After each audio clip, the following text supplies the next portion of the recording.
মৰমৰ ছাত্ৰ-ছাত্ৰীসকল ই পঢ়াশালীলৈ তোমালোকক স্বাগতম জনাইছো। আজি আমি শিকিম দ্বিতীয় শ্ৰেণীৰ নতুন গণিতৰ পৰা ডাঙৰ সংখ্যাৰ ধাৰণা পাঠ 6 ডাঙৰ সংখ্যাৰ ধাৰণা। এতিয়ালৈ আমি 0 ৰ পৰা 100 লৈ সংখ্যাবোৰৰ বিষয়ে শিকিছো। 0 ৰ পৰা 100 লৈ সংখ্যাবোৰৰ বিষয়ে আমি শিকিছো। কিন্তু আজিৰ এই ভিডিঅ'ত আমি 100তকৈ ডাঙৰ সংখ্যাবোৰৰ বিষয়ে শিকিম। এতিয়া আমি 100তকৈ ডাঙৰ সংখ্যাবোৰৰ বিষয়ে শিকিম। তাৰ লগতে সংখ্যাৰ স্থানমান, সংখ্যাৰ বিস্তাৰ আৰু সংখ্যাৰ ডাঙৰ সৰু নিৰ্ণয় কৰা আমি এইখন ভিডিঅ'তে শিকিম। মন কৰিবা যে এইখন ভিডিঅ'ত ডাঙৰ সংখ্যাৰ সম্পূৰ্ণ ধাৰণাৰ বিষয়ে আমি আলোচনা কৰিম। যদিহে তোমালোক কেৱল অনুশীলনীৰ সমাধানৰ ভিডিঅ' চাব খুজিছা তেনেহলে ওপৰত দিয়া আই বটনত ক্লিক কৰা আৰু প্লেলিষ্টলৈ যোৱা। আমি পোৱা সংখ্যাবোৰ বা যিবোৰ সংখ্যা আমি ইতিমধ্যে শিকি আহিছো সেইবোৰ হ'ল 0 ৰ পৰা 9 লৈ 10 ৰ পৰা 99 লৈ আমি শিকিছো। তোমালোক মন কৰিবা যে 0 ৰ পৰা 9 লৈ সংখ্যা কেইটা এটা অংকেৰে গঠিত আৰু 10 ৰ পৰা 99 লৈ সংখ্যা কেইটা দুটা অংকেৰে গঠিত। বুজি পাইছা? যেনেকুৱা 0টো এটা অংক আছে ইয়াত আৰু 9 লৈকে এটা অংক আছে আৰু 10 ৰ পৰা 99 লৈ 10ত কেইটা অংক আছে 1 আছে আৰু 0 আছে, দুটা অংক আছে। 99 লৈকে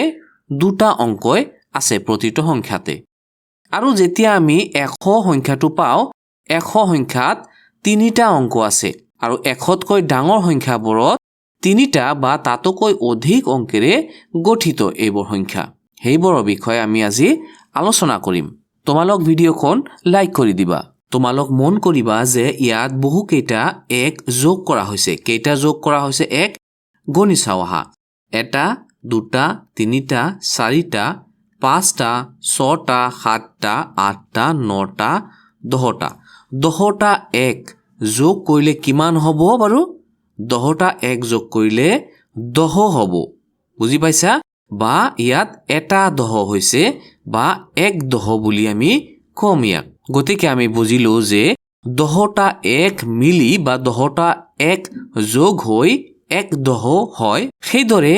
দুটা 10 মিলিলে কি হ'ব? দুটা 10 মিলিলে 20 হ'ব। তিনিটা 10 মিলিলে বা যোগ হলে 30 হ'ব আৰু 5টা 10 মিলিলে বা যোগ হলে 5 10 হ'ব। সেইদৰে 7টা 10 70 হ'ব।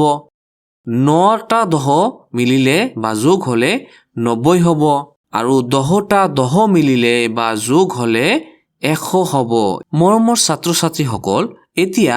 100তকৈ ডাঙৰ সংখ্যাবোৰৰ গঠন তোমালোক মন কৰা। 100তকৈ ডাঙৰ সংখ্যাবোৰৰ গঠন চোৱাচোন কেনেকুৱা যে 100 যোগ 1 100 যোগ 1 তাৰমানে 100তকৈ বেছি, এইটো 100তকৈ ডাঙৰ সংখ্যা হৈ যাব। 100 যোগ 1 কিমান হ'ব? এটা 100 আৰু এটা 1 মিলি বা যোগ হৈ 101 হ'ব। 101 এনেদৰে লিখে। এটা 100 আৰু 5টা 1 মিলি কিমান হ'ব? 105 আৰু এটা 100 এটা 10 বা 10টা 1 মিলি কিমান হ'ব?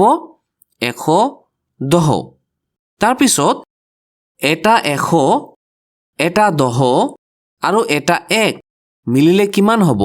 বা যোগ হলে কিমান হ'ব? 111। ভিডিঅ'খন পজ মাৰি লিখি ল'বা। মন কৰিবা এটা 100 4টা 10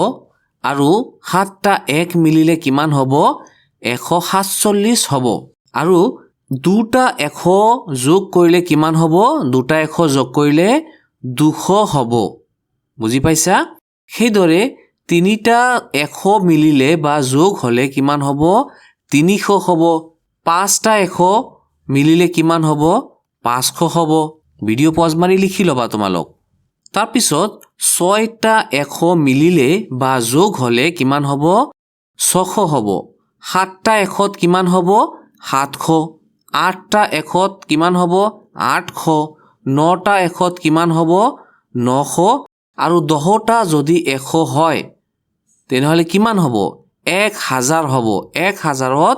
কিমানটা অংক হৈ যাব 4টা অংক হ'ব 1000ত 4টা অংক থাকে 1টা 2টা 3টা 4টা বুজি পাইছা গতিকে আমি বুজিলো যে 10টা 1 মিলিলে কিমান হয় 1 দহ হয় বা দহ হয় আৰু 10টা 10 মিলিলে 100 হ'ব বা এটা 100 হ'ব এটো হ'ব 100 আৰু 10টা যদি 100 মিলে বা যোগ হয় তেনেহলে কিমান হ'ব 1000 হ'ব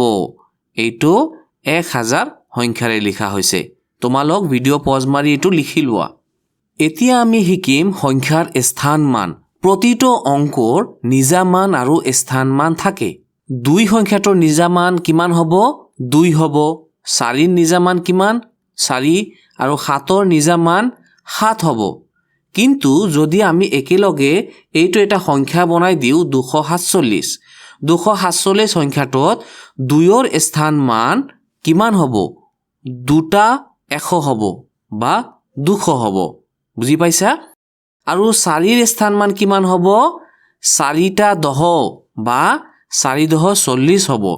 আৰু 7ৰ স্থান মান কিমান হ'ব 7টা 1 বা 7 হ'ব এইটো আমি ইয়াৰ পিছত বিস্তাৰিতভাৱে বুজিম বলা আমি স্থান মানটো এতিয়া বহলভাৱে বুজি লওঁ সংখ্যাৰ স্থান মান বুজিবলৈ আমি একক দশক শতক হাজাৰ এনেকৈ সজাই লৈছো ঠিক আছে এতিয়া 247 সংখ্যাটো প্ৰথমতে 247 সংখ্যাটো কেনেকৈ লিখা হৈছে শতকৰ ঘৰত 2 অংকটো লিখা হৈছে আৰু দশকৰ ঘৰত 4 অংকটো লিখা হৈছে এককৰ ঘৰত 7 অংকটো লিখা হৈছে গতিকে এইটো শতকৰ ঘৰত 2 আছে বাবে এইটো 200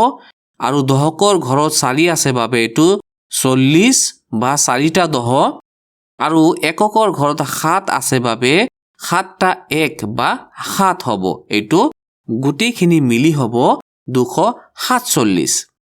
তাৰ পিছতো চোৱা 309 এইটো 3 অংকটো কোনটো ঘৰত আছে শতকৰ ঘৰত গতিকে এইটো 300 আৰু শূন্যটো আছে দশকৰ ঘৰত মানে শূন্যটা দহ মানে এটা দহও নাই ইয়াত আৰু এককৰ ঘৰত কিমান আছে 9 আছে গতিকে এইটো 9টা 1 বা 9 সেই কাৰণে এইটো আমি কেনেকৈ মাতিম 309 বুলি ইয়াক মাতিম ঠিক সেইদৰে 580 শতকৰ ঘৰত কিমান আছে 5 আছে গতিকে এইটো 500 আৰু দশকৰ ঘৰত 8 আছে তাৰ মানে 8 দহ আৰু এককৰ ঘৰত 0 আছে মানে ইয়াত কোনো সংখ্যা নাই গতিকে 580 মানে 5টা 100 আৰু 8 দহ বুজি পাইছা তাৰ পিছত 999 সংখ্যাটোত শতকৰ ঘৰত আছে 9 দশকৰ ঘৰতো আছে 9 আৰু এককৰ ঘৰতো আছে 9 বুজি পাইছা 999 ঠিক পাছৰ সংখ্যাটো কি হ'ব 1000 যেতিয়া আমি 1000 লিখো তেতিয়া এই হাজাৰৰ ঘৰত 1 লিখিব লাগিব এই সিধা সিধি লিখা হৈছে চোৱা হাজাৰৰ ঘৰত 1 লিখা হৈছে আৰু বাকি কেইটা শূন্য বাকি কেইটা ঘৰত শূন্য দিয়া হৈছে এইটো হৈছে 1000 ভিডিওখন পজ মাৰি এইটো তোমালোক লিখি লোৱা এইটো সংখ্যা হৈছে 182 যেতিয়া আমি একক দশক শতক বুলি লিখো তেতিয়া এইটো সোঁফালৰ পৰা বাওঁফাললৈ যাও ঠিক আছে এইটো হৈছে একৰ ঘৰ এইটো দশকৰ ঘৰ আৰু এইটো শতকৰ ঘৰ গতিকে ইয়াত শতকৰ ঘৰত কিমান আছে 1 আছে সেই কাৰণে এইটো হ'ব 100 আৰু দশকৰ ঘৰত কিমান আছে 8 আছে গতিকে ইয়াত আমি লিখিম 80 বা 8 দহ আৰু এককৰ ঘৰত 2 আছে মানে দুটা 1 আমি 2 লিখিম তাৰ পিছত 405 এইটো কেনেকৈ আমি লিখিব পাৰিম চোৱা একৰ ঘৰ দশকৰ ঘৰ আৰু শতকৰ ঘৰ এইটো তেনেহলে শতকৰ ঘৰত কিমান আছে 4 আছে গতিকে এইটো 400 হ'ব আৰু দশকৰ ঘৰত 0 আছে এইটো কিমান হ'ব 0টা দহ মানে 0 হ'ব আৰু একৰ ঘৰত কিমান আছে এককৰ ঘৰত 5 আছে গতিখিনি মিলি কিমান হ'ব 405 তাৰ পিছৰ সংখ্যাটো 510 তেনেহলে এইটো হৈছে একৰ ঘৰ এইটো দহৰ ঘৰ এইটো শৰ ঘৰ বুজি পাইছা তেনে শতকৰ ঘৰত কিমান আছে 5 আছে বাবে এইটো কিমান হ'ব 500 আৰু দহকৰ ঘৰত কিমান আছে 1 আছে এইটো হ'ব 110 আৰু একৰ ঘৰত 0 বুজি পাইছা এই গতি কেইটা মিলি 510 আৰু 0 মিলি কিমান হৈছে 510 ইয়াৰ পিছত আমি বিস্তাৰ কৰিম এতিয়া আমি সংখ্যাৰ বিস্তাৰ কৰা শিকিম এইটো হৈছে 472 472 কি সংখ্যা বা কিমান সংখ্যা মিলি 472 হৈছে প্ৰথমতে চোৱা এইটো একৰ ঘৰ এইটো দহৰ ঘৰ আৰু এইটো শতকৰ ঘৰ গতিকে 4 কোনটো ঘৰত আছে 4 শৰ ঘৰত আছে গতিকে এইটো 400 হৈছে 400 যোগ কিমান এইটো 7 আছে দহৰ ঘৰত গতিকে 7 10 70 আৰু একৰ ঘৰত কিমান আছে 2 আছে 472 তেনেহলে 472ক যদি আমি বিস্তাৰ কৰো কিমান হ'ব 400 যোগ 70 যোগ 2 তাৰ পিছত 719 719ক কেনেকৈ লিখিম আমি শতকৰ ঘৰত 7 আছে বাবে 700 যোগ দহকৰ ঘৰত 1 আছে বাবে এটা দহ আৰু একৰ ঘৰত বা এককৰ ঘৰত 9 আছে বাবে যোগ 9 নটা 1 বা 9 আমি লিখিছো বুজি পাইছা 540 তাৰ পিছত 540 500 যোগ 40 যোগ 0 তাৰ পিছত 805 800 যোগ 5 বুজি পাইছা দহকৰ ঘৰত একো নাই বাবে এইটো লিখা নাই তাৰ পিছৰ সংখ্যা কেইটা তোমালোক চাবা 975 কিমান হ'ব 900 যোগ 70 যোগ 5 একেবাৰে সহজ তাৰ পিছত 785 700 যোগ 80 যোগ 5 তাৰ পিছত 609 কিমান হ'ব 600 যোগ 9 হ'ব তাৰ পিছত 287 200 যোগ 80 যোগ 7 আশা কৰোঁ তোমালোক সকলোৱে বুজি পাইছা তাৰ পিছত আমি এটো কি কৰিম চমুকৈ লিখা শিকিম চমুকৈ বিস্তাৰ কৰি দিয়া আছে আমি চমুকৈ লিখিম কিমান আছে 360 আৰু 7 আছে তাৰ মানে তিনিটা শ আছে শতক কেইটা আছে তিনিটা আছে দহকৰ ঘৰত কিমান আছে 6 আছে 6টা দহ আছে আৰু 7টা 1 আছে গতিকে 367 হ'ব এটো তাৰ পিছত 530 আৰু কিমান এটো 8 এটো কিমান হ'ব 538 বুজি পাইছা তোমালোক লিখি লোৱা তোমালোক ভিডিওখন পজ মাৰি এবোৰ লিখি লোৱা এতিয়া আমি শিকিম অংকৰ ধাৰণা এটো কিমান শূন্য এটা শূন্য ইয়াত দুটা শূন্য আৰু ইয়াত তিনিটা শূন্য শূন্যক আমি যিমান বাৰে নিলিখো কিয় এটা শূন্যহে বুজাব বুজি পাইছা এটাহে শূন্য বুজাব 05 আমি লিখিছো 05 05 মানে 5 হ'ব আৰু এটো এটা অংকেৰে গঠিত এটা সংখ্যা বাওফালে যদি শূন্য থাকে সেই গণিতত হেইটো শূন্যক ধৰা নহয় বুজি পাইছা যেনেকুৱা 007 এই বাওফালৰ দুটা শূন্যক আমি ধৰিব নোৱাৰি গতিকে এটো 7 হ'ব কেৱল তাৰ পিছত 050 বাওফালে থকা এই শূন্যটো বাদ যাব আৰু বাদ গৈ কি হ'ব এটো 50 হ'ব আৰু 50 কেইটা অংকেৰে গঠিত দুটা অংকেৰে গঠিত এইটো এটা অংক এইটো এটা অংক 5 আৰু 0 বুজি পাইছা তাৰ পিছত চোৱা 0099 বা 0099 এই দুটা শূন্য বাদ যাব বাদ গৈ কিমান থাকিব 99 থাকিব আৰু এই 99 টো দুটা অংকেৰে গঠিত এটা সংখ্যা ইয়াত দুটা অংক আছে এইটো এটা অংক এইটো এটা অংক বুজি পাইছা লিখি লোৱা তোমালোক মনত ৰাখিবা যে 0 ৰ পৰা 9 লৈকে এই সংখ্যা কেইটা এটা অংকেৰে গঠিত সংখ্যা বুজি পাইছা এটা অংক আছে ইয়াত শূন্যত এটা অংক নত কেইটা অংক এটা অংক আছে তাৰ পিছত 9ৰ পিছত আহে 10 10ৰ পৰা 99 লৈ এই সংখ্যা কেইটা হৈছে দুটা অংকেৰে গঠিত সংখ্যা বুজি পাইছা দুটা অংকেৰে গঠিত যেনেকুৱা 10ত 1 আছে আৰু 0 আছে দুটা অংক আছে ইয়াত 99ত 9 আছে এইটো 9 আছে দুটা 9 আছে এইটো এটা দুটা অংকেৰে গঠিত সংখ্যা ইয়াৰ মাজত যিমানবোৰ সংখ্যা আছে গোটেইকেইটা দুটা অংকেৰে গঠিত সংখ্যা 99ৰ পিছত কিমান আহে 100 100টো তিনিটা অংকেৰে গঠিত সংখ্যা আৰু 100ৰ পৰা 999 লৈকে তিনিটা অংকেৰে গঠিত সংখ্যা হয় 100ৰ পৰা 99 লৈকে ইয়াৰ মাজত যিমানবোৰ সংখ্যা আছে গোটেইকেইটা তিনিটা অংকেৰে গঠিত 999ৰ পিছত আহে 1000 1000 সংখ্যাটো চাৰিটা অংকেৰে গঠিত ইয়াত কেইটা অংক আছে এটা দুটা তিনিটা চাৰিটা অংক আছে গতিকে এইটো চাৰিটা অংকেৰে গঠিত এটা সংখ্যা তোমালোক আৰু মনত ৰাখিবা যে এটা অংকেৰে গঠিত যিমানবোৰ সংখ্যা আছে তাৰ ভিতৰত আটাইতকৈ সৰু হৈছে 0 আৰু আটাইতকৈ ডাঙৰ হৈছে 9 9তকৈ যেতিয়া বেছি হ'ব বা 9ৰ পিছত কিমান আহে 10 তেতিয়া কি হ'ব দুটা অংকেৰে গঠিত সংখ্যা আৰম্ভ হৈ যাব আৰু 10টো হৈছে দুটা অংকেৰে গঠিত আটাইতকৈ সৰু সংখ্যা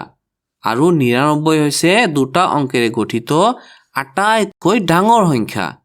দুটা অংকেৰে গঠিত 99ৰ পিছত আকৌ 100 হয় 100টো তিনিটা অংকেৰে গঠিত গতিকে 100 হৈছে কি তিনিটা অংকেৰে গঠিত আটাইতকৈ সৰু সংখ্যা আৰু 999 তিনিটা অংকেৰে গঠিত আটাইতকৈ ডাঙৰ সংখ্যা ভিডিঅ'খন পজ মাৰি লিখিলো তোমালোক এখিনি আৰু ইয়াৰ পিছত মনত ৰাখিবা তোমালোক যে দুটা একেই অংকেৰে গঠিত আটাইতকৈ সৰু সংখ্যা কিমান 11 দুটা একেই অংকেৰে গঠিত আটাইতকৈ সৰু সংখ্যা এইটো ইয়াতকৈ সৰু হলে কিমান হ'ব 11তকৈ সৰু 10 আৰু 10ত দুটা একে অংক নাথাকে 1 থাকে আৰু 0 থাকে আৰু 10ৰ ওপৰত কিমান 11 11ত দুটা একেই অংক থাকে এইটো হৈছে আটাইতকৈ সৰু সংখ্যা দুটা একেই অংকেৰে গঠিত আটাইতকৈ সৰু সংখ্যা আৰু তাৰ পিছত দুটা বেলেগ বেলেগ অংকেৰে গঠিত আটাইতকৈ ডাঙৰ সংখ্যাটো কি সেইটো হৈছে 98 কাৰণ ইয়াতকৈ ডাঙৰ হৈছে 99 আৰু 99 দুটা একে অংক থাকে সেইকাৰণে নহব ইয়াত খুদিছে বেলেগ বেলেগ অংকেৰে গঠিত গতিকে বেলেগ বেলেগ অংকেৰে গঠিত আটাইতকৈ ডাঙৰ সংখ্যা 98 হ'ব তাৰ পিছত তিনিটা বেলেগ বেলেগ অংকেৰে গঠিত আটাইতকৈ সৰু সংখ্যা 102ৰ তলত কিমান আছে 101 কিন্তু ইয়াত বেলেগ বেলেগ অংক হোৱা নাই 1 দুবাৰ 1 আহিছে একে হৈ গৈছে গতিকে 102 হ'ব বেলেগ বেলেগ অংকেৰে গঠিত আটাইতকৈ সৰু সংখ্যা তিনিটা অংক থকা বুজি পাইছা তিনিটা বেলেগ বেলেগ অংকেৰে গঠিত আটাইতকৈ ডাঙৰ সংখ্যাটো কি হ'ব 987 লিখিলো তোমালোক এইবোৰ তাৰ পিছত 023 ৰে গঠিত আটাইতকৈ ডাঙৰ সংখ্যা আৰু আটাইতকৈ সৰু সংখ্যা কি হ'ব আটাইতকৈ ডাঙৰ হ'ব 320 আৰু আটাইতকৈ সৰু হ'ব 203 ঠিক তোমালোকক এনেকুৱা যদি তিনিটা অংক দি দিয়ে আৰু যদি কোৱা হয় তোমালোকক যে আটাইতকৈ ডাঙৰ সংখ্যাটো লিখা তেনেহলে তোমালোক ডাঙৰৰ পৰা সৰুলৈ সজাই দিবা যেনেকুৱা তোমালোকক কি দিয়া হৈছে 0 2 আৰু 3 তোমালোক কি কৰিবা আটাইতকৈ ডাঙৰ 3 তাৰ পিছত 2 তাৰ পিছত 0 কিন্তু ডাঙৰৰ পৰা সৰুলৈ সজাই দিবা এইটো কৰিলে কি হ'ব এই তিনিটা অংকেৰে গঠিত আটাইতকৈ ডাঙৰ সংখ্যাটো আমি পাই যাম আৰু যেতিয়া সৰুটো লিখিব লাগে সৰুটো লিখোতে তোমালোক কি কৰিবা সৰুৰ পৰা ডাঙৰলৈ সজাই দিবা যেনেকুৱা 0 2 আৰু 3 এইটো কি কৰিবা তোমালোক সৰুৰ পৰা ডাঙৰলৈ সজালে কিমান হ'ব 0 2 3 হ'ব কিন্তু বাওফালে যিহেতু 0 ধৰা নহয় গতিকে এইটো 0 বাদ পৰি যাব তোমালোক এইটো কৰিব নোৱাৰা গতিকে 0টো আনি মাজত বহাই দিব লাগিব আৰু এইটো হ'ব 203 3 হৈ যাব বুজি পাইছা আটাইতকৈ সৰু সংখ্যাটো হৈ যাব 203 আশা কৰো তোমালোক সকলে বুজি পাইছা তোমালোক সাবস্ক্ৰাইব কৰি লবা চেনেলটো এতিয়া আমি শিকিম সংখ্যাৰ ডাঙৰ সৰু মৰমৰ ছাত্ৰ-ছাত্ৰীসকল তোমালোক মনত ৰাখিবা সৰু সংখ্যাৰ ক্ষেত্ৰত সংখ্যাৰ ডাঙৰ সৰু সহজতে বুজিব পাৰি আমি যেনেকুৱা এটো 5 আৰু এটো 3 কোনটো ডাঙৰ 5 ডাঙৰ গতিকে 5 3 তকৈ ডাঙৰ আমি চিন এটো বহাই দিলো মাজত তাৰ পিছত 7 আৰু 9 কোনটো ডাঙৰ কোনটো সৰু 7 9 তকৈ সৰু একেবাৰে সহজতে বুজা যায় তাৰ পিছত 4 আৰু 7 কোনটো ডাঙৰ কোনটো সৰু 4 7 তকৈ সৰু একেবাৰে সহজতে আমি বুজিব পাৰি কিন্তু ডাঙৰ সংখ্যাৰ ক্ষেত্ৰত সংখ্যাৰ ডাঙৰ সৰু নিৰ্ণয় কৰোতে দুটা নিয়ম মনত ৰাখিব লাগে এই দুটা নিয়ম মনত ৰাখিলে তোমালোক সহজতে সংখ্যাৰ ডাঙৰ সৰু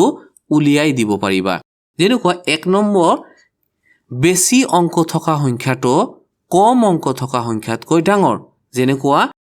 5 আৰু 10 5ত এটা অংক আছে 10ত দুটা অংক আছে এটা দুটা অংক আছে গতিকে এটা অংক থকা সংখ্যাটো সৰু 5 10তকৈ সৰু তাৰ পিছত 80 আৰু 9 80ত দুটা অংক আছে 9ত এটা অংক আছে গতিকে 9 সংখ্যাটো সৰু হ'ব 80 ডাঙৰ হ'ব 80 9তকৈ ডাঙৰ তাৰ পিছত চোৱা 99 আৰু 100 99 দুটা অংক আছে আৰু 100 তিনিটা অংক আছে গতিকে কম অংক থকা সংখ্যাটো হৈছে 99 আৰু এইটো হ'ব 100তকৈ সৰু ইয়াত 160 আৰু 60 160 তিনিটা অংক আছে আৰু 60 দুটা অংক আছে গতিকে 160 ডাঙৰ হ'ব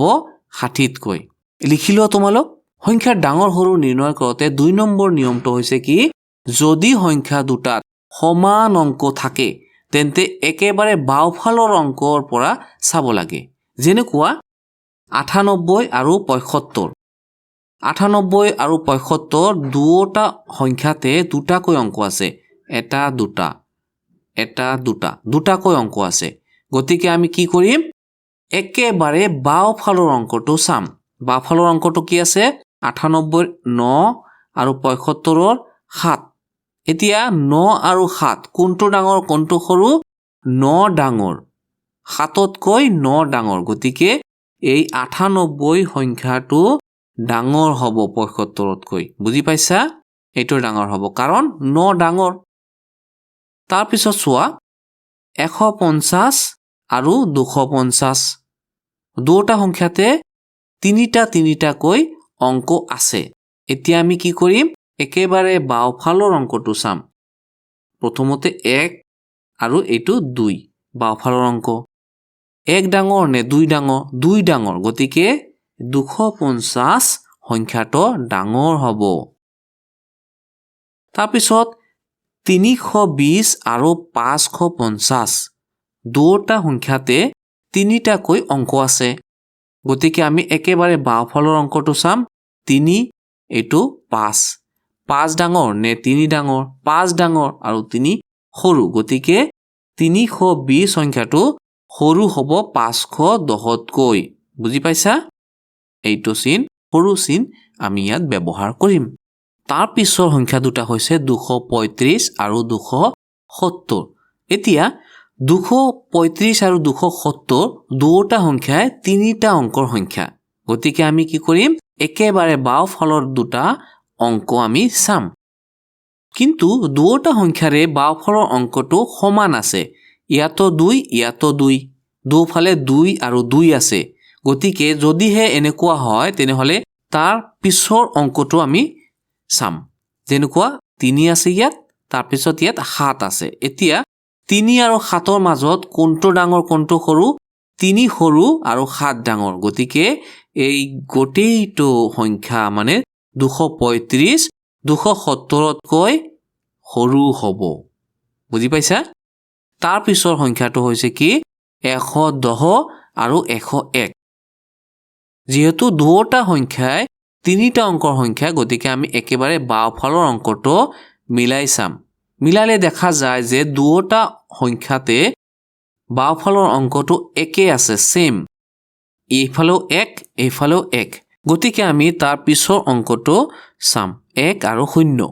কোনটো ডাঙৰ 1 ডাঙৰ আৰু 0 সৰু গতিকে 110 ডাঙৰ হ'ব আৰু 101 সৰু হ'ব বুজি পাইছা তাৰ পিছৰ সংখ্যাটো চোৱা তোমালোক 325 আৰু 321 এই দুয়োটা সংখ্যা তিনিটা অংকেৰে গঠিত সেইবাবে আমি একেবাৰে বাওঁফালৰ অংক দুটা চাম বাওঁফালৰ অংক দুটা চালে দেখা যায় দুয়োটাই সমান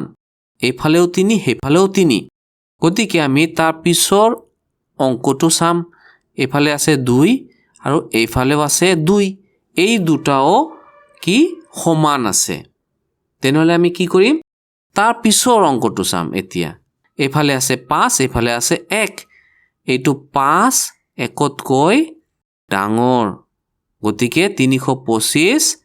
ডাঙৰ হ'ব 321তকৈ আশা কৰোঁ তোমালোক সকলে বুজি পাইছা ভিডিঅ'খন পজ মাৰি এইবোৰ লিখি লোৱা তোমালোক আৰু বেলেগ পাঠৰ ভিডিঅ' চাবলৈ হলে তোমালোক ই পঢ়াশালী চেনেললৈ গৈ প্লেলিষ্ট চাবা